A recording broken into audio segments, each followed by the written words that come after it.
ఓం నారాయణ సమారంభాం వ్యాసశంకర మధ్యమాం అస్మదాచార్య పర్యంతాం వందే గురు పరంపరాం. దివ్యాత్మస్వరూపులైన ప్రియ ఆత్మ బంధువులారా, మనం కొంతకాలంగా ఈ ఆధ్యాత్మిక ప్రవచనములను జరుపుకుంటున్నాము. ఇందులో భాగంగా ఈరోజు మన ప్రస్తావన ఎందరో మహాత్ములు మన భారతావనిలో ఆత్మసాక్షాత్కారం కొరకు, దైవ సాక్షాత్కారం కొరకు ఎన్నో సాధనా రహస్యాలను పొందుపరిచి వారి నిత్య జీవితములో ఆచరించి సమాజానికి చక్కటి సందేశాన్ని ఇచ్చారు. అయితే ఎవరు ఏ సాధన చేసినప్పటికీ అది శాస్త్ర ప్రమాణమై ఉండాలి. శృతి, యుక్తి, అనుభవం, సర్వజనీనము, సార్వత్రికము, పూర్ణానుభవమై ఉండాలి. వ్యక్తిగత అభిప్రాయము కానీ, వ్యక్తిగత అనుభవం కానీ ఇక్కడ ఉపయోగపడదు. సార్వత్రిక పూర్ణానుభవం అయి ఉండాలి. అయితే సార్వత్రికము, సర్వజనీనం అనగా ఏమిటి అంటే, ఏ దేశం వాళ్ళైనా, స్త్రీలైనా, పురుషులైనా, బ్రాహ్మణులైనా, బ్రాహ్మణేతరులైన ఎవరైనా అందరికీ ఒకే తీరుగా అనుభవంలోనే ఉండేటువంటిదే సర్వజనీనము, సార్వత్రికము, పూర్ణానుభవము. శృతి, యుక్తి, అనుభవం. గడిచిన కాలంలో ఎందరో మహాత్ములు మన భారతావనిలో అవతరించినప్పటికీ ఈ పద్ధతిని ఏ మతాచార్యుడు అవలంబించలేదు. ఒక్కొక్కరు ఒక్కొక్క అనుభవాన్ని వ్యక్తం చేశారు. ఒకరికి జ్యోతి కనిపించిందంటే, ఇంకొకరికి నాద శబ్దం వినపడిందంటే, ఇంకొకరికి ఎక్కడో జరిగేటువంటి వింతలు తెలియబడ్డాయి అని యోగానుభవాలు, దివ్యానుభవాలు, భవ్యానుభవాలు చెప్పుకుంటూ వచ్చారు. అయితే ఇవన్నీ కూడా వైయక్తిక అనుభవాలు, అంటే వ్యక్తిగత అనుభవాలు. అందుకనే జగద్గురు శంకరులు వారు ఈ అనుభవాలతోటి, ఈ మహిమలతోటి ఆత్మతత్వాన్ని విచారించకూడదు. సర్వజనీనము, సార్వత్రికము, పూర్ణానుభవమైనటువంటి ఆ అంశాలనే మనం విచారణ చేయాలి. శృతి, యుక్తి, అనుభవం ద్వారానే ఆత్మతత్వాన్ని అనుభవం చేయాలని చెప్పి ఏకైకమైనటువంటి ప్రామాణికాన్ని, ఆ వేద ప్రామాణికాన్ని తీసుకొచ్చారు. అందుకనే 72 మతాలను, అవైదిక మతాలను ఖండించి అద్వైత మత ప్రతిష్టాపకుడై సూర్యప్రకాశం వలె ప్రకాశిస్తున్నటువంటి వారు జగద్గురు శంకరాచార్యులు వారు. వారు రచనలు అమోఘం. వారి యొక్క అతి ప్రముఖమైనటువంటి రచన ఏమిటి అనగా ప్రస్థానత్రయ భాష్యం, ఉపనిషత్తులు, బ్రహ్మసూత్రములు, భగవద్గీత. వీటినే ప్రస్థానత్రయ భాష్యం అంటారు. అలాగే శృతి ప్రస్థానము, న్యాయ ప్రస్థానము, స్మృతి ప్రస్థానం అని కూడా చెప్పడం జరిగినది. శారీరక మీమాంస, బ్రహ్మ మీమాంస, సూత్ర భాష్యము అనేటువంటి పేర్లు కూడా మనకు ఈ ప్రస్థానత్రయాన్నే పలు కోణాలలో వ్యక్తం చేస్తూ ఉన్నారు. ప్రస్థానము అనగా ఈ జీవుడు, శారీరక మీమాంస అంటే జీవుడు, ఈ జీవుడు ఎందుండి ఈ ఉపాధి లేకొచ్చాడు, అసలు నిజంగా జీవుడు ఉన్నాడా లేడా అనేటువంటి మొదలుగా గల అంశములన్నిటినీ కూడా స్పష్టముగా, సుస్పష్టముగా మనకు అందజేసినటువంటి ఏకైకమైనటువంటి గురువు సాక్షాత్తు పరమశివుని యొక్క అంశమే జగద్గురు శంకరాచార్యులు వారుగా మనకు ఎన్నో గొప్ప మహనీయమైనటువంటి, మహత్తరమైనటువంటి సాధనా రహస్యాలను సామాన్యులకు కూడా అందజేశారు. 3 భాగాలుగా విభజించారు. సాధకులను 3 భాగాలుగా, ఉత్తములు, మధ్యములు, మందములు. ఉత్తములకు భాష్య గ్రంథములను, మధ్యములకు ఇక ప్రకరణ గ్రంథములను, సామాన్యముగా ఉండేటువంటి వారికి స్తోత్ర గ్రంథములను, ఆ భజగోవిందము, కౌఫీన పంచకము, మనీషా పంచకము, సౌందర్య లహరి అనేటువంటివి అన్నీ కూడా ఏ పరతత్వాన్ని ఉపనిషత్తుల్లో బ్రహ్మసూత్రాల్లో ఏ అంశాన్ని చెప్పారో అదే అంశాన్ని స్తోత్ర గ్రంథాలలో కూడా మనకు అందజేశారు. కాబట్టి మనం ఈరోజు తెలుసుకోవలసిన అంశము, ఏ ఉపదేశము ద్వారా మనము మన స్వరూపమైన ఆత్మతత్వాన్ని తెలుసుకోవాలనేటువంటి అంశాన్ని శంకరులు ప్రబోధ చేశారు. అయితే వారు చెప్పినటువంటి సారాంశం ఏమిటి అనగా, అది భూత వస్తువే కానీ, అది సిద్ధ వస్తువే కానీ సాధ్య వస్తువు కాదు, సాధనలు చేసి పొందబడేటువంటి అంశం కాదు, అది నీ స్వరూపమయ్యున్నది. సాధన చేసే సాధకుని యొక్క స్వరూపమయ్యున్నది ఆత్మ, ఆత్మయే పరమాత్మ, అట్టి పరమాత్మే పరబ్రహ్మస్వరూపము అని చెప్పి మనకు ప్రబోధించడం జరిగినది. కాబట్టి వారు ప్రబోధించేటువంటి అంశం ఏమిటి అనగా అంటే, పంచకోశ వివేకము. అన్నమయము అంటే, ఈ అన్నమయము అంటే శరీరమే ఇక్కడ తీసుకోవాలి మనం. అన్నమయము, ప్రాణమయము, మనోమయము, విజ్ఞానమయము, ఆనందమయము, ఇవి పంచకోశములు. ఈ కోశము అనగా మనకేదో బయట కనపడుతుంది అని కాదు. పూర్వకాలము క్షత్రియులు ఆ ఖడ్గాన్ని పెట్టుకునేటువంటి వర ఉంటుంది కదా, ఆ వరలో కత్తిని ఎట్టయితే లోపల పెట్టి మళ్ళీ బయటికి తీస్తారో ఆ విధమైనటువంటి ఒక ఆచ్ఛాదనం. కాబట్టి ఇవి పంచకోశములు. ఈ పంచకోశములు ఆత్మకన్నా భిన్నము కావు అంటాడు శంకరాచార్యులు వారు. ఎందుకంటే సాధక దశలో మనకు అర్థం కావడం కొరకు శుద్ధ నిర్గుణ పరబ్రహ్మమునందు అన్నమయమని, ప్రాణమయమని, మనోమయమని, విజ్ఞానమయమని, ఆనందమయమని ఇవి దగ్గర సూత్రప్రాయముగా మనకు అందజేశారు. ఈ పంచకోశ వివేకము అత్యంత ప్రాధాన్యతను సంతరించుకున్నది వేదాంతములో, మనకు అద్వైత సిద్ధాంతములో అత్యంత ప్రాధాన్యతను సంతరించుకున్నది. ఇక రెండోది జాగ్రత్త, స్వప్నము, సుషుప్తి. ఈ మూడు కూడా అత్యంత కీలకమైనటువంటి బ్రహ్మతత్వాన్ని, బ్రహ్మానుభవాన్ని పొందడానికి. ఇక ఓంకారము, అకారము, ఉకారము, మకారము, అమాత్ర స్వరూపమైన ప్రణవం. ఈ అమాత్ర స్వరూపమైన ప్రణవమే ఈ మూడు మకారములకు ఆధారం. అదే తుర్యము. తుర్యము అనగా నిశ్శబ్దం, నాలుగోది. ఈ మూడు ఉన్నాయి కాబట్టి నాలుగోదని అనవలసి వచ్చినది. అందుకని పరబ్రహ్మమునందు ఈ అకారము కానీ, ఉకారము కానీ, మకారము కానీ, అమాత్ర కానీ లేవు. సాధన సౌలభ్యము కొరకు, పరిపక్వత అవస్థ లేనప్పుడు ఇవన్నీ చెప్పడం జరిగినది. పరబ్రహ్మమునందు ఈ సాధన సంపత్తినంతా కూడా, సాధనలన్నీ కూడా ఆరోపించి, అసలు జగత్తునే పరబ్రహ్మమునందు ఆరోపించి అధ్యాస అంటే ఇక్కడ అధ్యారోపణం, తొలగించడం చేయడం జరిగినది. అయితే ఇక్కడ మనం తెలుసుకోవాలి, అధిష్టాన దృష్టి, ఆరోపిత దృష్టి. భౌతికంగా మనం కన్ను, ముక్కు, చెవి, కాళ్ళు, తల, మొల ఎన్ని ఆలోచించినప్పుడు శరీరాన్నే అధిష్టానం అంటారు. ఇక్కడ శరీరము, శరీర సంఘాతము అంటే ఇవన్నీ. ఈ భౌతికంగా ఆలోచన చేస్తే కళ్ళకు, చెవులకు, ముక్కులకు, కాళ్లకు, వీటన్నిటికీ అన్నిటినీ కలిసి ఉండేటువంటిదే సంఘాతం. దీన్ని అధిష్టానం అంటారు.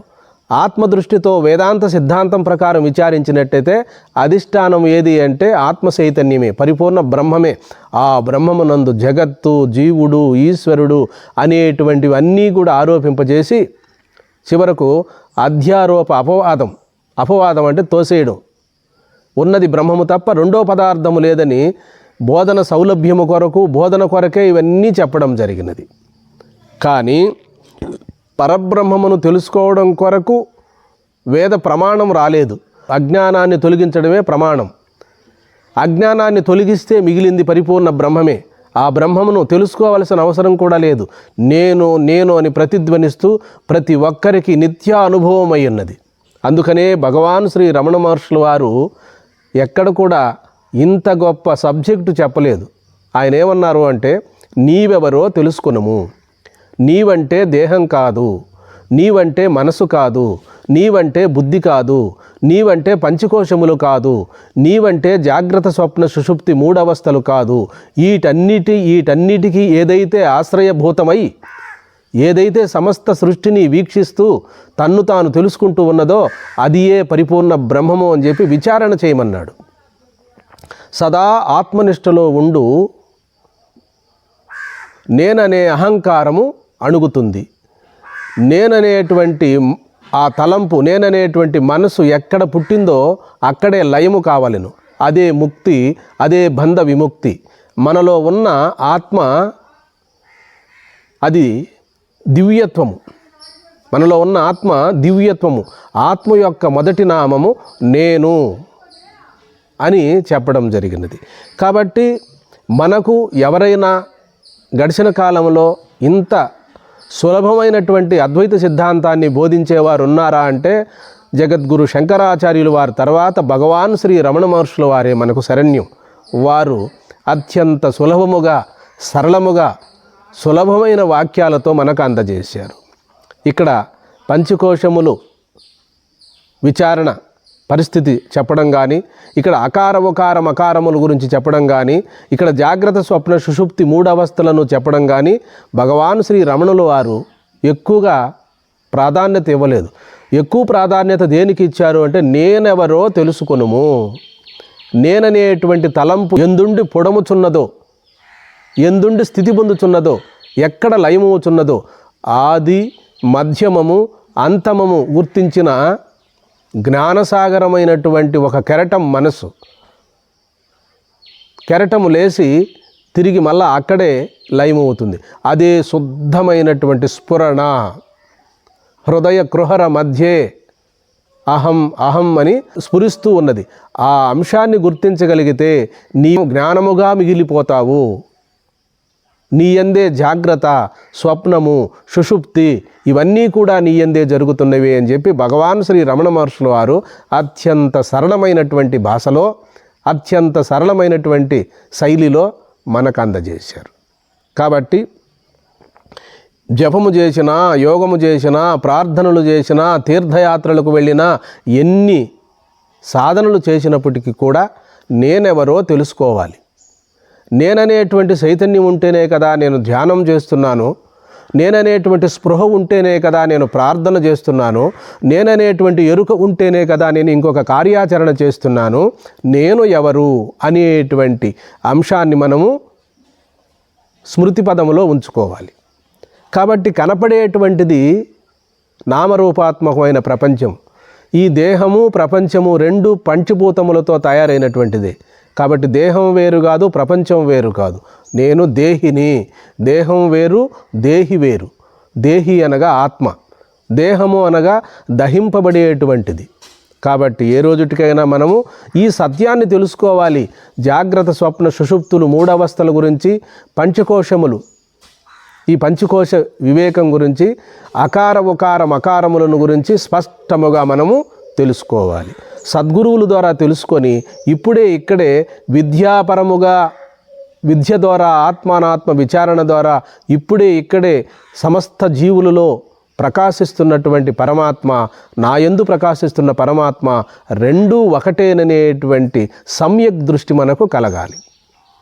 ఎన్ని జన్మల వరకు మన స్వరూపం మనకు తెలియలేదో అంతవరకు కూడా జనన మరణములు తప్పనే తప్పవు. బంగారు సంఖ్యలైన, వినప సంఖ్యలైన మానవుణ్ణి బంధిస్తాయి.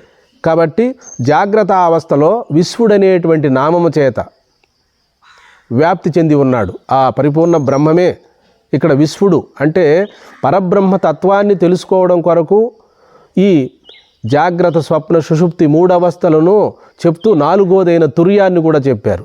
జాగ్రత్తలో వైశ్వానరుడని, స్వప్నములో తైజసుడని, సుషుప్తిలో ప్రాజ్ఞుడని. ఈ 3 కూడా తుర్యమైన పరిపూర్ణ బ్రహ్మమునందు చెప్పబడినది. జాగ్రత్త అవస్థ కార్యము, స్వప్నము ఇక్కడ వెలుసూపు. జాగ్రత్త అవస్థ అనేది వెలుసూపు, స్వప్న అవస్థ అనేది లో అంతరంగా జరిగేటువంటి తైజసుడు. ఇక్కడ వైశ్వానరుడు స్థూలభోక్త, తైజసుడు తన యొక్క స్వప్నము ద్వారా, తైజస్సు ద్వారా తనలోనే ఆ కళలు వీక్షిస్తూ ఉంటాడు. ప్రాజ్ఞుడు ఇక ఏమీ తెలియకుండా ఆ బీజ నిద్రలో పడి ఉంటాడు. ఈ మూడు కూడా పరబ్రహ్మమునందు ఆరోపితమే. కాబట్టి ఇక కార్యకారణ బద్ధులు వీళ్ళిద్దరు ఎవరు? వైశ్వానరుడు, తైజసుడు. ప్రాజ్ఞుడు కారణబద్ధుడు. బీజావస్థలో బీజ నిద్రలో ఉంటాడు. బీజ నిద్ర అనగా ఏమిటి అంటే తానెవరో తెలుసుకోకపోవడం. ఇక్కడ గ్రహణము, అగ్రహణం. గ్రహణము అంటే తన్ను యథార్థముగా తెలుసుకొనుట. నేనేమిటి? పరమాత్మ స్వరూపుడై ఉన్నాను, శాస్త్రములు, పురాణములు, ఉపనిషత్తులు అన్నీ కూడా చెప్తున్నాయని చెప్పి తన్ను తాను గుర్తించడమే గ్రహణము అంటే గ్రహించుట. అగ్రహణం తన స్వరూపాన్ని గుర్తించలేకపోవడం. అన్యదాగ్రహణం అంటే స్వప్నం, అంటే ఇక్కడ నిద్ర, మరొక విధముగా గుర్తించడం. చీకటిలో ఆ త్రాటిని త్రాడుగా గుర్తించడమే గ్రహణము. ఆ త్రాటిపైన భాషిస్తున్నటువంటి పామును మరో విధముగా గుర్తించడమే అన్యదాగ్రహణం. గ్రహణము అనగా తన్ను తాను యథార్థముగా పరబ్రహ్మస్వరూపమని గుర్తించడం, ఆ పరబ్రహ్మ తత్వమే నేనై ఉన్నానని గుర్తించడమే గ్రహణం. అగ్రహణము ఎవరేం చెప్పినా, గురువులు చెప్పినా, శాస్త్రములు చెప్పినా గ్రహించలేకపోవడమే అగ్రహణం. తర్వాత ఇంకొక విధంగా మరో విధముగా గుర్తించిన దాన్ని మరో విధముగా భావించడం అన్యదాగ్రహణం. ఇక్కడ బీజావస్థ అన్నాడు. ఏది?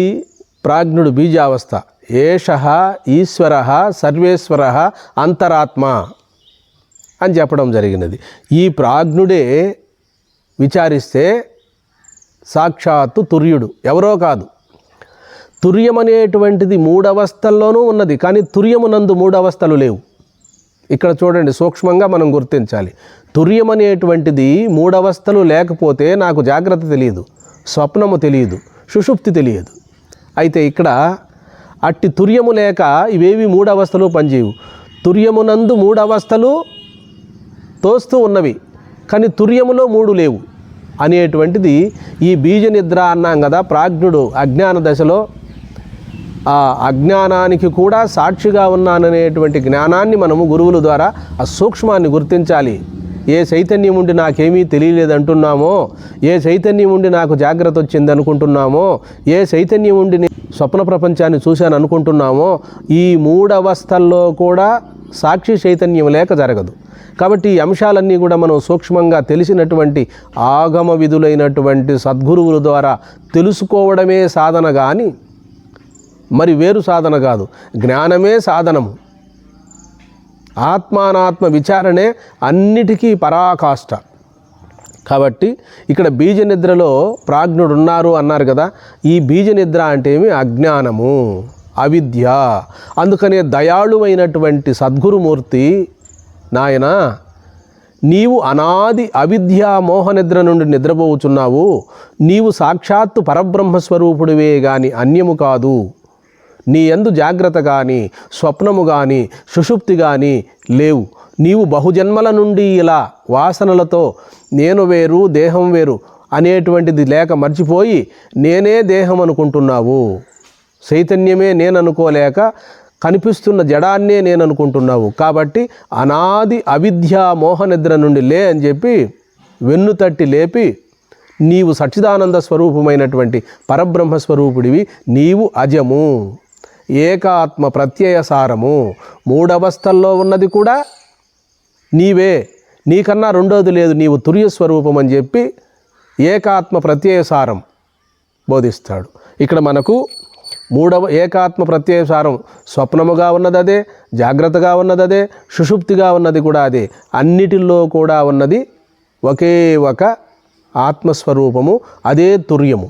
ఆ తుర్యస్వరూపము నేవేనని చెప్పి గురువు బోధ చేస్తే ఇక నాకు జాగ్రత్త కానీ, స్వప్నము కానీ, సుషుప్తి కానీ లేదు, నేనెప్పుడూ పుట్టినవాడిని కాదు, అజము, పుట్టుక లేనివాడిని అని చెప్పి గురువుల ద్వారా శ్రవణ మననాదులు చేసుకొని, నాయనా నీవు ఎప్పుడూ పుట్టను లేదు, మరణించడము లేదు, ఈ జనన మరణములు దేహమునికే కానీ ఆత్మకు లేవని చెప్పి గురువుగారు బోధ చేస్తే ఆ బోధలో సుప్రతిష్ఠుడై ఇప్పుడే ఇక్కడే ఎప్పుడు ఆత్మ సత్యానుబోధ, ఉన్నది ఆత్మ తప్ప రెండోది లేదు అని చెప్పి మాండుక్యోకారికల్లో గౌడాపాదాచార్యులు వారు బోధిస్తారు. ఏమని? ఆత్మ ఎప్పుడూ అన్ని అవస్థల్లోనూ ఉన్నది, కాబట్టి ఆత్మ సత్యానుబోధ, అసలు ఉన్నది ఆత్మస్వరూపమే, ఉన్నది తుర్యమే, అది నా స్వరూపమే కానీ స్వస్వరూపమే కానీ అన్యము కాదని చెప్పి ఆరూఢ జ్ఞానసిద్ధిని పొందడమే జీవిత పరమావధి. అది ఆ యథార్థమైన గురువు ద్వారా ఆత్మవిచారణ చేసుకొని ఇప్పుడే ఇక్కడే అనుభవాన్ని పొందడము సద్యోముక్తి. దాని కొరకు యోగము, జపము, పూజలు, ప్రార్థనలు ఇవన్నీ చేయడం పరంపరా సాధన జీవన్ముక్తి కాదు, అది క్రమముక్తి. ఎక్కడో నాకంటే అన్యముగా తుర్యం అనేది ఉంది, నాకంటే అన్యముగా దైవం అనేది ఒకటి ఉంది, నాకంటే అన్యముగా ఆత్మ ఒకటి ఉంది వేరుగానని చెప్పి అటు ఉపాసనలు చేసినట్లయితే తప్పేం లేదు, అది క్రమముక్తి. ఉత్తరాయణ పుణ్యకాలములో దశమద్వారము గుండా సత్యలోకం చేరుకొని ఆ బ్రహ్మదేవుని యొక్క మహావాక్య విచారణ చేసినప్పుడు బ్రహ్మదేవుడు అక్కడ బ్రహ్మదేవునితో సహా విష్ణుపదాన్ని పొందుతారు అని చెప్పి శాస్త్రం మనకు ప్రమాణం చెప్తున్నది. కాబట్టి ఇప్పుడే ఇక్కడే ఏకాత్మ ప్రత్యయసారం, ఆత్మ సత్యానుబోధ అనేటువంటి అంశాలన్నింటినీ కూడా గుర్తుంచుకొని మనసుగా తోస్తూ ఉన్నప్పుడు కూడా అది తుర్యము కంటే వేరు కాదు, బుద్ధిగా తోస్తూ ఉన్నప్పుడు కూడా అది తుర్యము కంటే అన్యము కాదు, అసలు ఉండడమే తుర్యస్వరూపమని ఆ సత్యాన్ని ప్రజ్ఞానం బ్రహ్మ అహం బ్రహ్మాస్మి తత్వమసి అయమాత్మా బ్రహ్మ అని చెప్పి సత్యాన్ని గుర్తించి జాగృతి పొంది ఇప్పుడే ఇక్కడే జనన మరణములకు అతీతమై నిత్యముక్త స్వరూపుడని గుర్తించడమే అనాది అవిద్యా మోహనిద్రను మేలుకొనడం. ఆ మేలుకొలిపేటువంటి వారు పరమదయాలు అయినటువంటి సద్గురుమూర్తి, మేలుకొనేటువంటి వారు సశిష్యులు. మేలుకొనడము అంటే మేలు కాంచడం. మేలుకొనడం అంటే ఏమి? ఇప్పుడు ఇండ్లు, వాకిండ్లు, బంధువులు, మిత్రులు ఇట్లా జాగ్రత్తగా మనం మేలుకొన్నాం, ఇది కాదు మేలుకొనడం. నేను పరబ్రహ్మస్వరూపుడై ఉన్నాను, తుర్యస్వరూపమై ఉన్నాను, అజము, పుట్టుకులేని వాణ్ణి అని చెప్పి తెలుసుకోవడమే. కాబట్టి ఈ సత్యాన్ని తెలుసుకోవడానికి మనం కూడా ఆత్మానాత్మ విచారణ చేసుకొని సద్గురువుకు సేవ చేసుకొని ఇప్పుడే ఇక్కడే జీవన్ముక్త స్వరూపులై నిత్యముక్త స్వరూపులై మిగిలిపోవాలని కోరుకుంటూ సర్వే జనా సుఖినో భవంతు, లోకా సమస్తా సుఖినో భవంతు. హరి ఓం.